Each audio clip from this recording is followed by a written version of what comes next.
You, finding life rather dull, dreaming again of exotic places, wishing you were somewhere else? We offer you escape.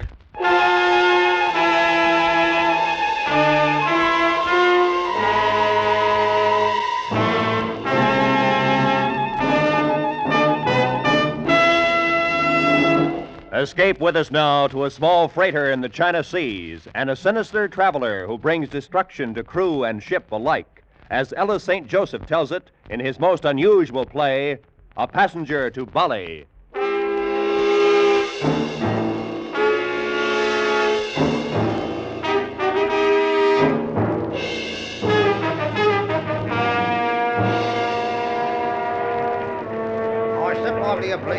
Let's clear this ruddy port. The papers in my pocket read Steamship Roundabout, 9,000 tons, British registry. Master and owner, Captain English. Stamped across the face was the clearance of Port Authority. I'd be glad to see the last of Shanghai, its smell and its waterfront filth. Cargoes had been scarce. Now, with our hold filled for the first time in months, I didn't want to waste time. I wanted to get underway before morning. Mr. Slaughter! Aye, Captain. Would you step up here to the bridge, mister? Aye, sir.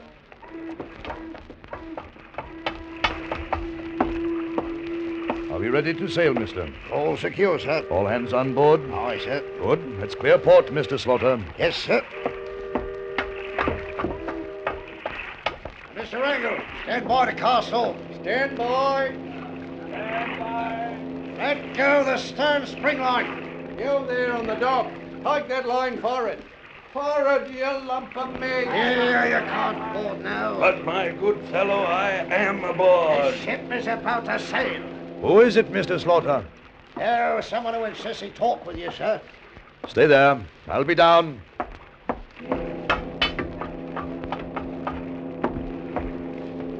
Well, what is it?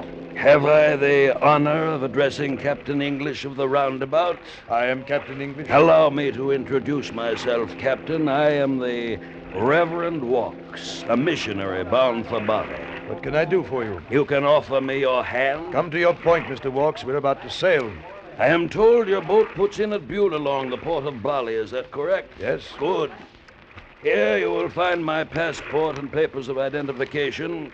If the papers and myself shall meet with your approval, we can settle the matter of money, and I shall sail with you tonight. You've been misinformed, Mr. Walks. The Roundabout is a trading steamer. We've no accommodations for passengers. You'll find I need little. I'm sorry, but it's impossible. Good night, sir. Name your price. What's that? A customary fare from Shanghai to Bali is $100. I'll double it. Sorry. Don't tell me there isn't room in your cash box for $200. That's a lot of money, Mr. Walks. Think of the reward for bringing grace to the pagan Balinese. Let me see your papers. Well, your passport seems to be in order. The photograph, you. And the money, Captain English. The money is also interesting. Is it not? Where is your luggage, Mr. Walks?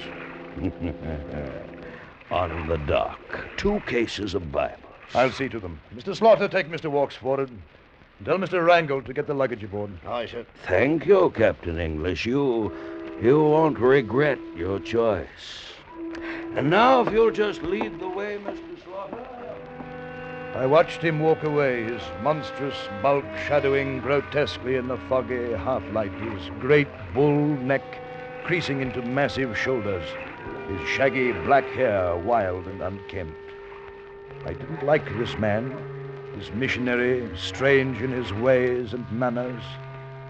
Yet I found myself thinking that, after all, he was a man of God. Perhaps later I would come to understand him. The fog was thicker now. I shook myself free of the depression I felt. Mr. Wrangle! Aye, Captain. Prepare to cast off. We sail immediately. It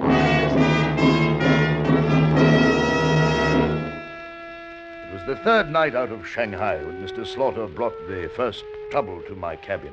I found her in the afterhold, sir. Come on board in Shanghai. Obviously, Mr. Slaughter. Come here, girl. I won't hurt you. Come here. What is your name, girl? I don't think she understands English, sir. Probably Chinese from the looks of her. I understand. What are you doing aboard this steamer? Must come on ship. What do you mean, must come on ship? Why?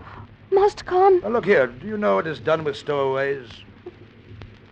Always? Yes, people who sneak on board a ship without paying. I do not know.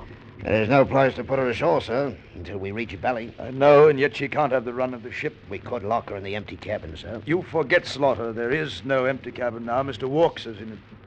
Misa walk. Misa walk. You know Mr. Walks, girl? Oh, Misa walk. Mr. Slaughter, would you ask Mr. Walks to step into my cabin, please? Oh, sure. I'll only be a... Gentlemen, I couldn't help but hear my name being spoken. May I be of service to you, Captain? Got here ready first. I don't appreciate eavesdropping outside my cabin. Eavesdropping? My dear Captain, you do me an injustice. I was merely passing by. It's as you say, Mr. Walks. Mr. Walks, do you know this young girl? Have you ever seen her before? What a charming child. What a delight. I'm sorry, Captain. I'm afraid I cannot help you. I have never seen her in my life. Misa walk. You tell me long. After all, Captain English, you could hardly expect a man like myself to know a girl from what must obviously be a sordid livelihood. I have never seen this girl before. She came aboard this boat to be with you. Did she tell you so? No, but it's obviously so. Even though I am dedicated as a missionary to aid and comfort the distressed, I do not feel obligated to lie merely to smooth the path for another's crime. This girl is obviously far beyond any spiritual help or material comfort that I could give her. Good day, gentlemen. Girl, did you know this man in Shanghai? Yes, Did you know him well? very well.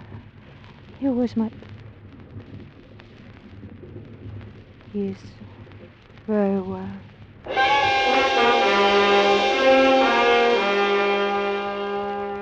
Slaughter and I talked with the girl for a long while, but we could learn nothing further.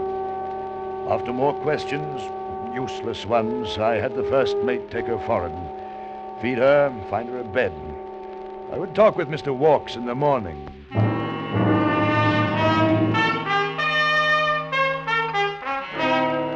Slaughter and I were eating breakfast when Mr. Walks came into the mess room. He sat down. His gigantic, obscene body overflowed from his chair across the table. Good morning, gentlemen. I trust your nights were pleasant ones. Mr. Walks, I want to talk with you about that girl. The girl? Oh, yes, a tragedy. I want you to tell me all you know about her. Then I'll decide what's to be done. What's to be done? Captain, you're overstepping your bounds. This is God's work. Now... What do you mean? Oh, dear. You haven't heard? Heard what, Mr. Walks? What is there to hear? About the girl, Mr. Slaughter, the poor girl. What of her? It seems she met with an accident last night. Accident? Yes, at least so I presume. There is some small evidence that she has left our ship now to ride in a mightier, more wonderful vessel. Perhaps even now she is riding across the heavens in a chariot of flaming gold. What are you talking about? The poor, demented girl sought succor in the depths of water about us. What? Her pitiful torn shawl lies amid the hawsers at the stern. She committed suicide sometime last night. Well, must I eat alone, or will you gentlemen stay for a second cup of coffee?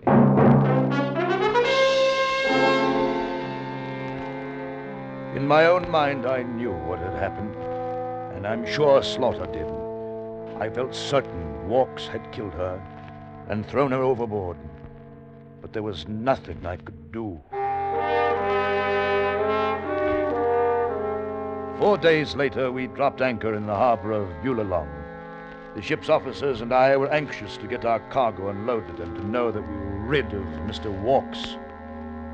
I was in my cabin going through the routine of bills of lading and ship's papers with the port officer, Mr. Matsis, new at the job and overcautious. About your passenger. He is a missionary? Yes, he came aboard in Shanghai. Captain, since there have been certain changes in Bali, we now have no need of such a person. This man's name is what? Walks, the Reverend Mr. Walks. You do not usually carry passengers, Captain? No, we don't. Could I speak with this man? No, of course. Merely a formality. Of course, I'll have the mess boy locate him. Be only a minute.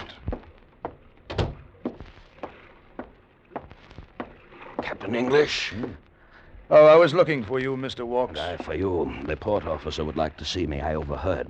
But first, let me give you this. $200. What's this for? The use of a lifeboat.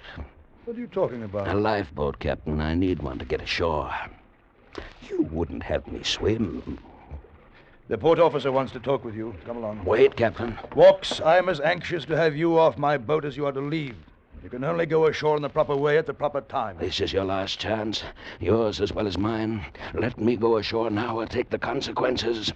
You'll search the four corners of the globe looking for this minute. Don't let it slip through your fingers. There's an eternity in it.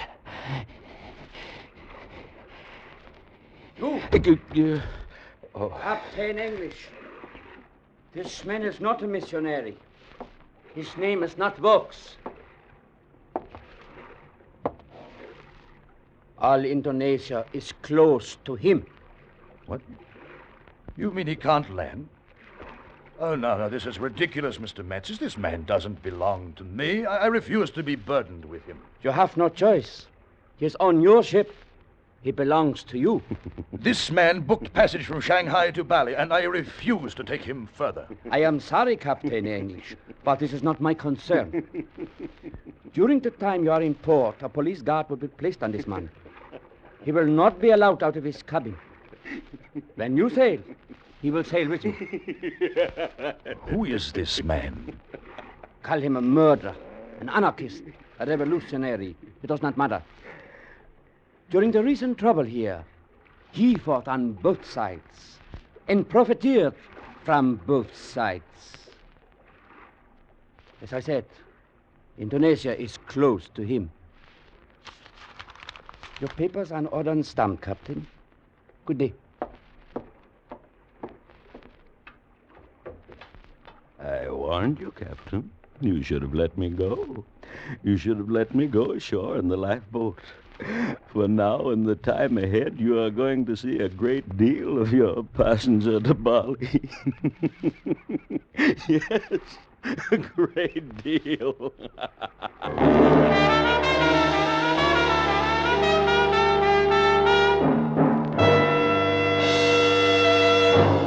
Escape under the direction of Norman MacDonald is bringing you Ellis St. Joseph's great play, A Passenger to Bali.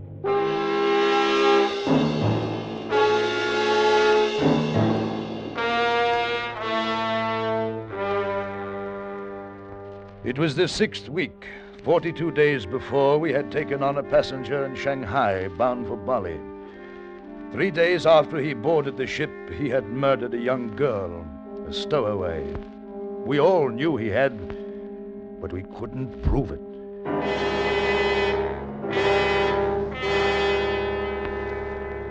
Now we were anchored outside the harbor of Bangkok. I was in the deck house, and Mr. Slaughter rapped on the door. Well, Captain, what's the news? Bad, I'm afraid. Walks hasn't been refused again. Again, just as he was in Makassar and Lembang and Batavia. The same words, the same reasons as in Bali. Captain English, there was a fight in the forecastle this morning. One of the men hurt bad, and it was because of Walks. Who were the men? Able Seaman Coles and Duncan, sir. Coles and Duncan? Oh, they're friends. Yes, sir, they were. It's all Mr. Walk's doing, sir. The three of them were arguing about something, and sudden like the fight starts. Duncan was cut heavy in the chest. Walks just sat by. Where is he now? In the mess, sir. I'll be right back. Wait here.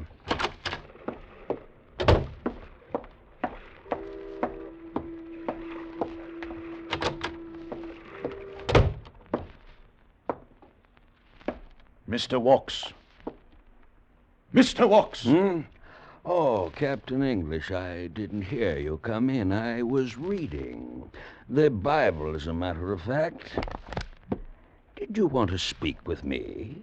I am told you are directly responsible for an injury sustained by a member of my crew. Oh, yes, that tragic episode between Duncan and Coles. I'd almost forgotten. I could have you put in irons. For what reason? I did nothing. The men were discussing religion, and I was simply pointing out certain points to each. They went at each other with knives. Like children in the fever of the moment. Is there something else you wanted, Captain? Mr. Walks, Well? No.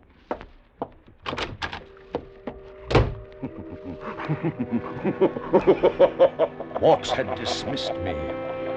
Dismissed me on my own ship. I had to get rid of this man. His personality was infecting us all. In the past month, he had come to order about the lesser members of the crew. He had his meals served whenever and wherever he wished. He drank liquor from my own locker. As I watched the harbor traffic of Bangkok, I knew there was only one thing to do. Mr. Slaughter! Aye, sir. We will weigh anchor. How do we shape our course, sir? Southeast by east, 3/4 south. Aye, sir, southeast. Well, that's Shanghai, Captain. Yes, Mr. Slaughter, that's Shanghai.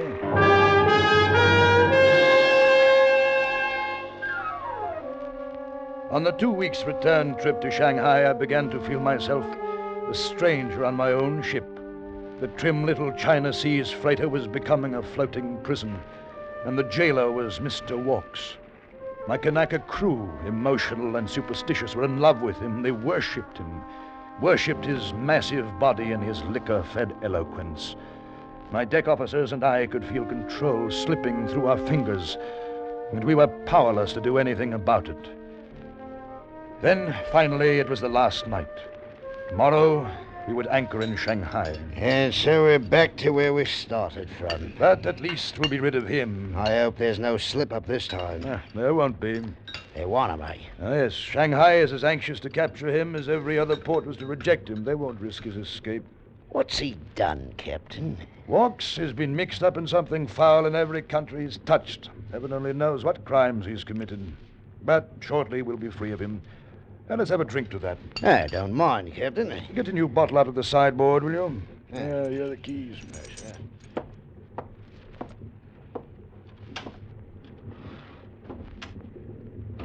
Good, just put it here. Oh, and 2 glasses. You should make it 3 glasses. Well, gentlemen, surely you'll invite me to join you. No, Mr. Walks. Will not. Then I shall have to help myself. I think I'd better get out on deck, Captain. You'll excuse me. Wonderful, wonderful. Too bad poor Mr. Slaughter couldn't stay. Glad you enjoy my whiskey. You have good taste, Captain. Good taste in everything. Whiskey, boats. The roundabout is an ideal little steamer. You might almost say I found a home here. Have you packed, Mr. Walks? A comfortable cabin, good food, now that I've schooled your cook, a well-stocked liquor cabinet. Are you packed, Mr. Wilkes? No. No, I am not packed. You haven't much time. Tomorrow we'll be anchored at Shanghai and you'll be taken away. I hope to jail. You could be wrong, Captain. It might turn out that I shall stay forever aboard your ship. Until eternity. Walks, I've never liked you. Not since that first night when you came aboard in Shanghai. Oh? You're filthy. You're rotten, unclean. You're a murderer by your own influences. This is no time for heated argument. Drink a toast with me, Captain. You've got into the very core of this ship with your A rottenness. toast, Captain. You've seduced the whole crew, the Kanaka deckhands, the mess boys. Every day they're becoming more slovenly, more lax. Very well, I shall drink a toast myself. To the roundabout, may the comforts I've come to enjoy be not lost too soon. I'd sink my ship before I'd allow you to stay aboard her one day longer. Perhaps Shanghai will present an answer to surprise us both. When this ship leaves Shanghai, Mr. Walks, it will leave free of you. Now, good night, sir.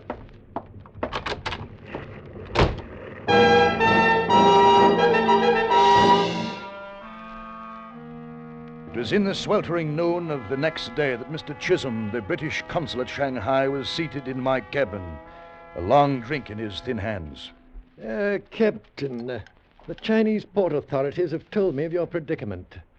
I am to handle it in my own way, according to their instructions. I don't understand. Well, it's extremely simple. In every spot, every port, every town in which this man sets foot, some sort of trouble's broken out. Oh, I know this, sir. Well, I cannot be sure this man is responsible, but, well, after all, the law of averages... Look, Mr. Chisholm, I want this man off my hands. How soon can you arrange this? I'm afraid I didn't make myself clear. Shanghai does not want him. Neither does the British consulate. But this man is a criminal. Oh, Mr. Walks would certainly be arrested the moment he set foot on land, but he'll not be given that opportunity. Now, look, Mr. Chisholm, you've got to take that man ashore. Oh, I'm afraid your now famous passenger is a man without a country. Am I expected to sail him around the world the rest of my days? I'm sorry, Captain English.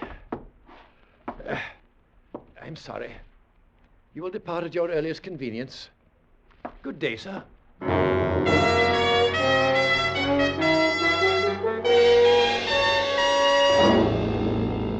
And so we sailed from Shanghai, the roundabout, and Mr. Walks. In the weeks that followed, a great shadow lay over the ship. Wrangle, the second mate, fell ill, stayed in his cabin. Slaughter began drinking even during his watches. The ship seemed to smell of evil. Mr. Walks became the real captain of the roundabout.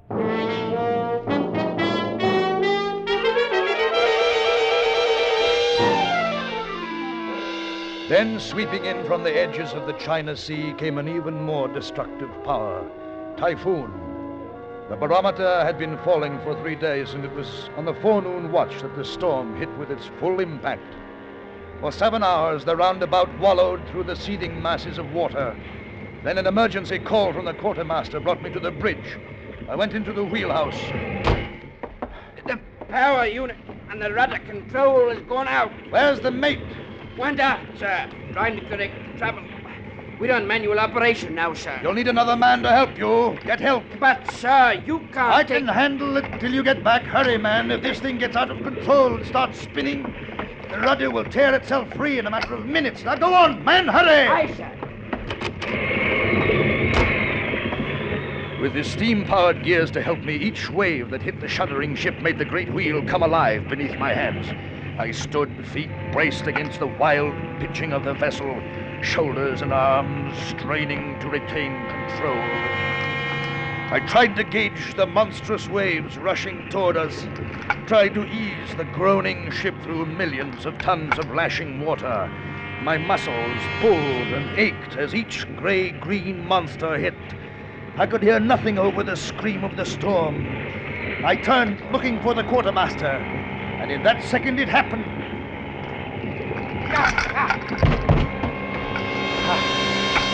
I had been flung off the wheel like a marionette, and now it spun free, spinning one way and then the other with each roll of the ship. I tried to get to my feet, but my leg was twisted under me. My ship! What have you done to my ship? Walks! Get a rope. Stop the wheel. I'll stop it. No, it'll chop your hands off. Get a rope. No time. Get a rope, you fool. It'll kill you, Walks. Stay away from it. I'll stop it if I have to smash it.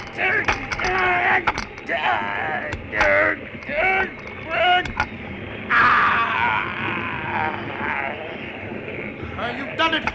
You've got the wheel on your back. I've got more than the wheel.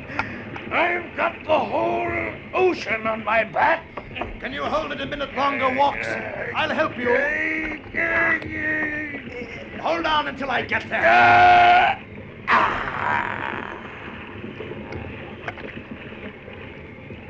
Never mind, Captain. It will not be necessary. What? What did you say? The rudder has just snapped. I'm holding nothing.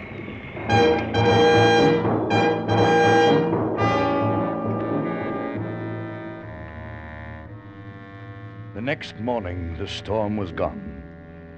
Gone as quickly as it had come, replaced by a thick, yellow, clinging fog through which the roundabout floated, broken, wrecked, sinking. Her wireless gone, half her crew dead. She might go in half an hour, or she might last a week. But I had the safety of my crew to think about. My ship. I had given the order to abandon her. Like rats, we leave the sinking ship.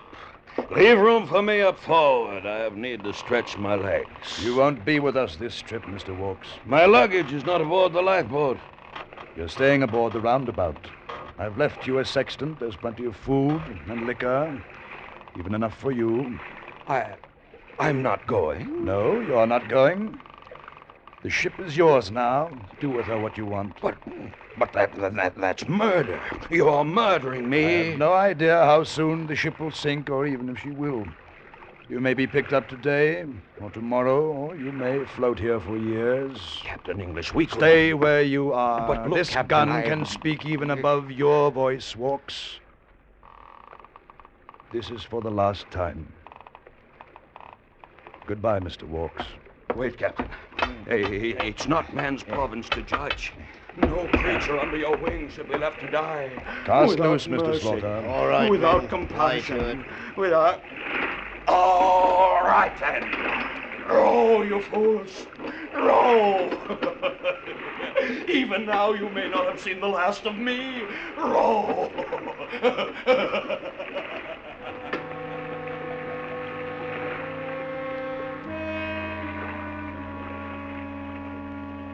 And so I left the roundabout.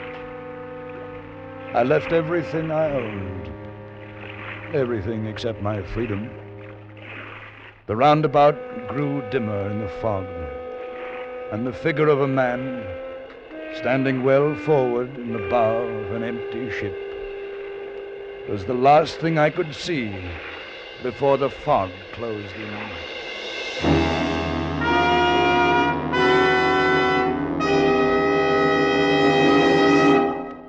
Under the direction of Norman MacDonald, Escape has brought you A Passenger to Bali by Ellis St. Joseph, especially adapted for radio by Mr. MacDonald.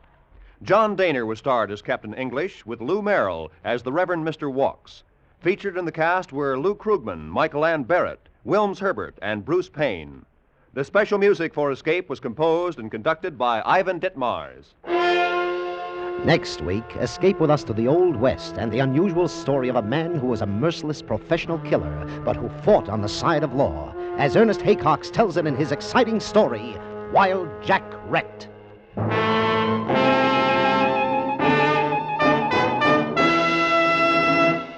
Stay tuned now for Make Believe Town, which follows immediately on most of these same CBS stations. This is Roy Rowan speaking. This is CBS, where you spend an hour with Frank Sinatra every Sunday afternoon on the Columbia Broadcasting System.